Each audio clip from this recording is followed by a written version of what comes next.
Tá gravando. Bom, voltando, gente. Para fechar, momentos rurais. Falei de Contestado, falei de Canudos, falei de Juazeiro do Norte, Padre Cícero.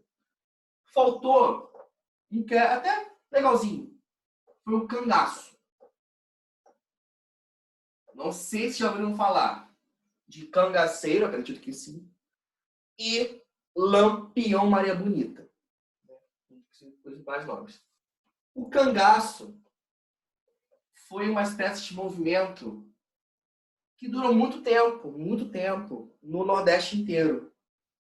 Ele começa, assim, no início da República, bem no começo, e vai até nos 50, 60, por aí, tô chutando para cima.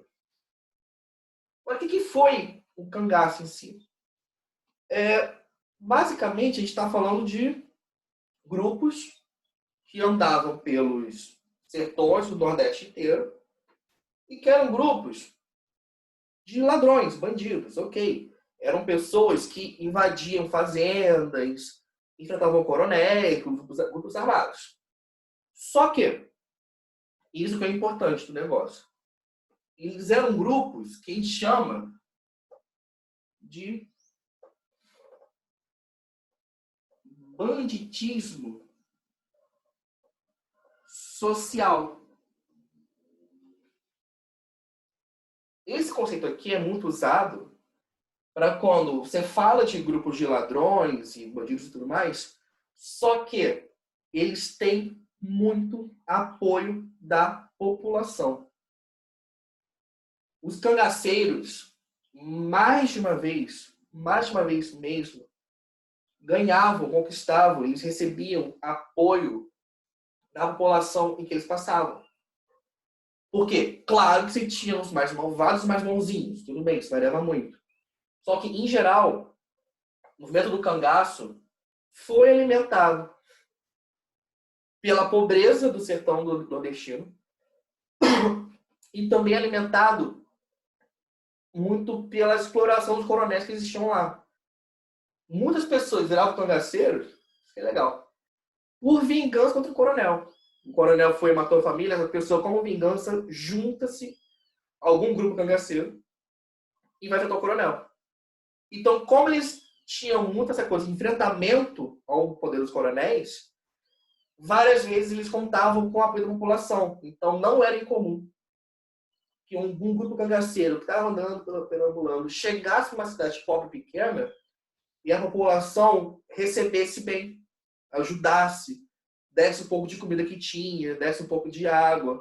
Claro que muitas vezes eles não eram tão bonzinhos assim. Chegaram, matava, estuprava, roubava e tudo mais. Só que você também fica nessa nuance. Mora ajuda, mora não ajuda. Do cangaço é sempre lembrado dois nomes. Que foi o maior bando. O bando de Lampião.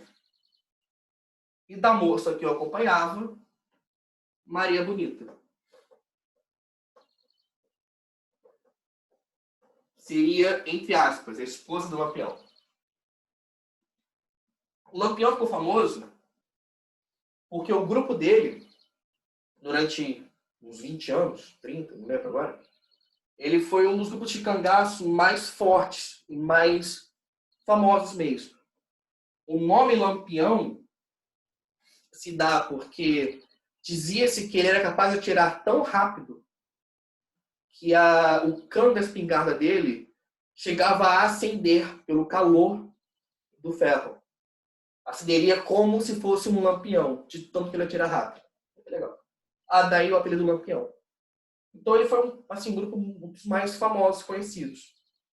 Esses dois são muito lembrados, Lampião e Maria Bonita, porque uma coisa que é legal do cangaço, olha, era que era normal mulheres entrarem. E essas mulheres que entravam costumavam ter a mesma posição que os homens. Se uma mulher quisesse largar sua família e virar cangaceira, era normal que os cangaceiros a aceitassem. E foi assim com o Lampião e Maria Bonita. A história deles começa com o Lampião invadindo a região que Maria Bonita morava. Maria Bonita resolve se juntar a ele. Assim, beleza, eu tô indo junto. Vambora. Então a Maria Bonita vira cangaceira, por vontade própria. Assim, tô afim, tô indo, tchau, beijo. E ela vira uma das cangaceiras bem brutais. Vamos dizer assim. Ela vira bem. Porra louca. Mas enfim. Daí que os dois, eles viram que meio que líderes do mesmo movimento. E do Cangaço sim foi o maior movimento. Levou-se alguns anos para conseguir derrotar o Lampião. Conseguiu. Mas até hoje, para a região, assim, se for uma cidade interior, do Nordeste e tudo mais, é capaz de vocês verem alguma coisa enaltecendo o Lampião, fazendo homenagem à memória dele, à fama dele, porque para muitos lugares ele foi uma pessoa legal. Para muitos não. Mas para muitos sim. Tudo porque era banditismo social. Fica muito nessa coisa do entre bem e mal, uma hora ajuda, uma hora é ruim, enfim, por aí vai. Cangaço, então, é o último ponto de movimento rural. A parte, meu Deus, tá vivo. A parte de movimento urbano tem menos coisa. Então, vou ser mais rapidinho. O movimento urbano também existiram alguns bastante importantes nessa época toda. O primeiro, que já deve ter visto alguma coisa, foi a revolta da vacina.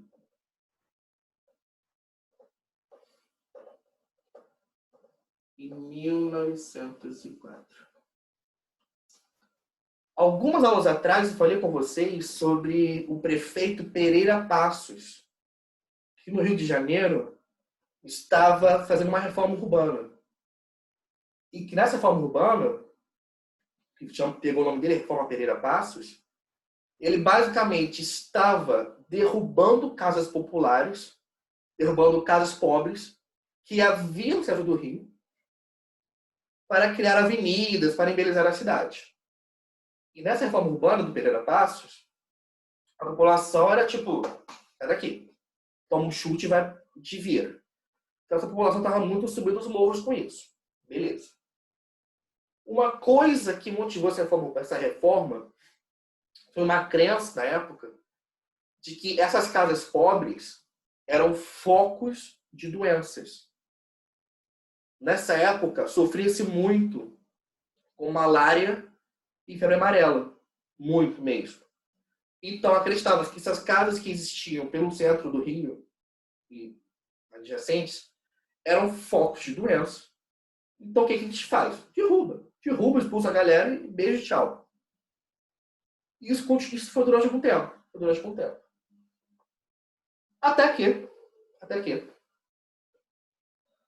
o presidente da época chama um indivíduo chamado Oswaldo Cruz. O Oswaldo Cruz desenvolve uma vacina contra a malária e febre amarela. Pô, bacana, né? Show. Só que o que eles fazem? Eles obrigam que a população se vacine. Qual foi o problema disso que deu a revolta da vacina? A população já estava um pouco assim, meio bolada da vida por causa das expulsões obrigatórias que estavam acontecendo da reforma urbana. Quando obrigam a vacina, não vê essa coisa fofa que é hoje, tipo, gente, se vacina, é legal, uhul, campanha da vacinação, é importante. Não tinha essa campanha bonitinha de conscientizar e falar que era importante. Foi na base da brutalidade a vacinação.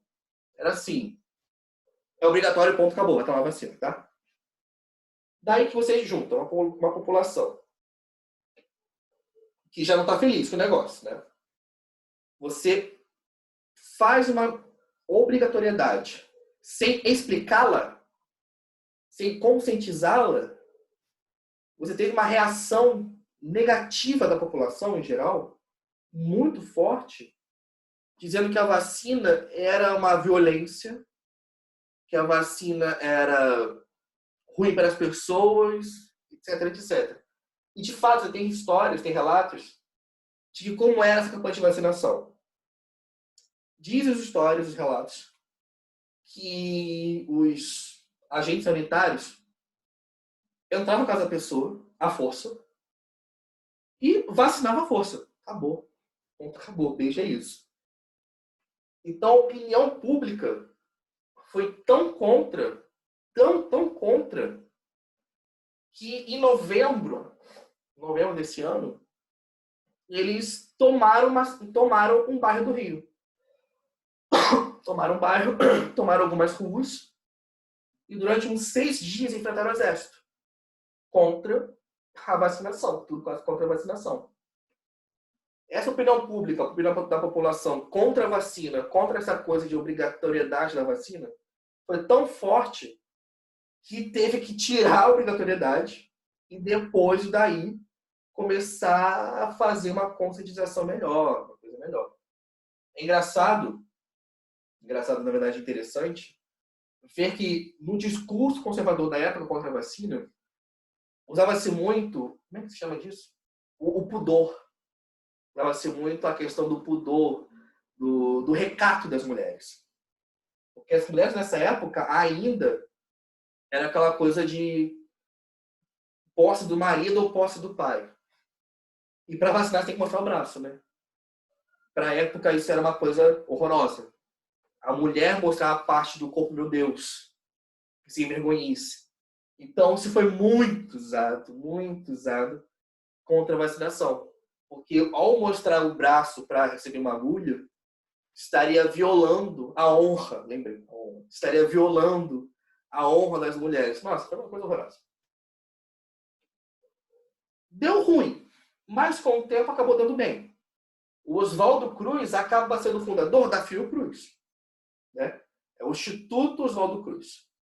Então, para a história geral da medicina, ele foi muito importante. Mas esse caso da revolta da vacina é um exemplo de como, às vezes, você não informar direito dá problema. O segundo é chamado Revolta da Chibata.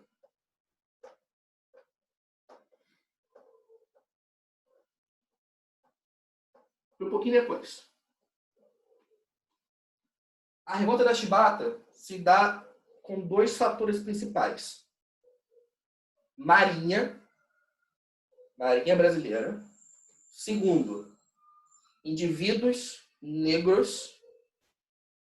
Aqui, a gente está na época chamada pós-abolição. Ou seja, indivíduos negros que até ontem, ou eles próprios, ou os pais eram escravos. Eu já falei em alguma aula anterior, não lembro qual, que assim que acaba a escravidão e vem a República, não faz-se absolutamente um grande nada para ajudar a integrar e educar, enfim, dar uma condição de vida para pessoas que acabaram de vir da escravidão. Beleza. Ocorria muito que essas pessoas, principalmente homens, claro, ingressavam na Marinha. A Marinha se tornou um lugar, enfim, um lugar de atuação em que essas pessoas, vindas da escravidão, arrumavam emprego. Só que o que acontecia? Na Primeira República, na República Oligárquica, o exército estava lá. Show. O exército está aqui, basicamente tendo vários presidentes. A Marinha ficou deixada de lado. Então, a Marinha era uma espécie de primo pobre do exército. E, dentro da Marinha, o que era muito comum? Um escalão maior do oficialato da Marinha. Poderoso, óbvio. E marinheiros ralé, que grande maioria eram essas pessoas negras que até ontem, ou elas ou o pai e mãe eram escravos, bastante exploradas. Daí que, resumindo a epopeia, a questão de castigos físicos, além do necessário, além do que seria normal para um meio militar, punições físicas muito exacerbadas seriam comuns contra esses marinheiros negros. Daí que, nesse ano aqui, depois que um indivíduo chamado João Cândido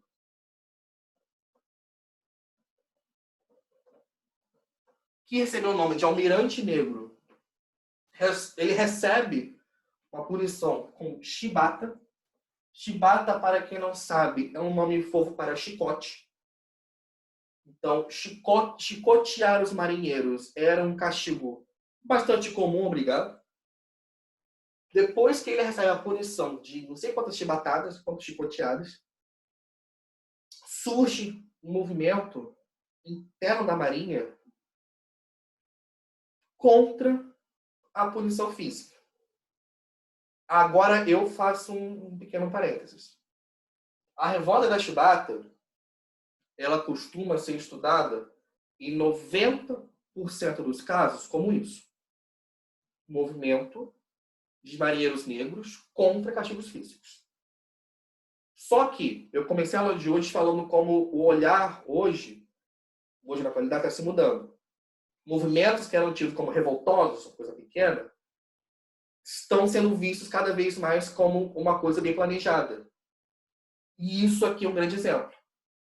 Estudos mais recentes mostram que esse movimento, que foi basicamente de marinheiros, pessoas da marinha, negros e tudo mais, que estavam reclamando dos castigos físicos, não era só contra castigo físico. Não era só isso. Eles tinham toda uma série de exigências. Eles tinham, na verdade, até um plano de reformas para o governo. Então, foi um movimento muito bem pensado e elaborado. Não foi só contra castigo físico, igual normalmente se fala. Uma coisa bem planejada e arquitetada durante alguns meses. O estopim do negócio acabou sendo o castigo ao João Cândido, ao Almirante Negro. Mas não foi só isso. Não foi tipo, não quero mais apanhar, vou me revoltar. Me revoltei. Os estudos mais recentes têm mostrado isso. Na apostila de vocês ainda não fala sobre isso, mas estou trazendo aqui informação a mais. O que eles fizeram, assim, só para concluir a historinha? Eles tomaram os navios e ameaçaram bombardear a cidade do Rio, a cidade que é a capital. Acabam bombardeando uma coisa ou outra, dá uma treta um pouco forte, e no final da coisa toda, eles acabam sendo derrotados. Como são derrotados? O governo promete que os revoltosos seriam perdoados. Beleza. O governo mentiu. Ele mente nesse ponto.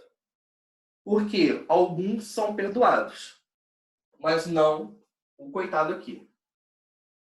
O João Cândido Almirante Negro, como foi um dos principais líderes, ele é preso, é mandado por uma prisão, que se não me engano foi uma prisão naval. Ele é mandado para uma prisão naval na região da Amazônia, se não me engano. Isso. Ou seja, preso num navio. E ele morre na prisão. Se não me engano. Não, minto. Ele não morre na prisão. Ele fica preso na Amazônia durante um tempo. Aí ele consegue, depois de sei quantos anos, voltar ao Rio de Janeiro e morreu em Berlim. Isso. Aí ele foi preso, foi punido. Quando muitos foram perdoados, ele foi punido. Beleza. Por último, tem um episódio, para terminar mesmo, da greve geral de 17. A greve geral aqui já é a questão operária, trabalhadores e tudo mais, etc, etc. Ainda estamos num país em que tem pouca indústria. Tem pouca, mas tem. Onde tem bastante? Rio e São Paulo. Tem pouca, mas tem. Então, de 15 a 20, botar assim, começaram a surgir várias greves, vários movimentos trabalhadores que tentavam, muitas vezes, reivindicações, tal, conquistar coisas, como um salário melhor, uma jornada de trabalho mais reduzida, não existia férias, por exemplo, nada disso. É uma época que não tinha nada de lei trabalhista. Então, se você trabalhasse num lugar que você tivesse folga sábado e domingo, você era tipo, nossa, que raro. Férias é uma coisa tipo, não existe férias, não existe salário digno. Então, teve muitos movimentos grevistas, etc. O maior foi esse aqui, uma greve geral, que paralisou muito fortemente Rio e São Paulo. Foi em junho, julho. Se minha memória não me falha.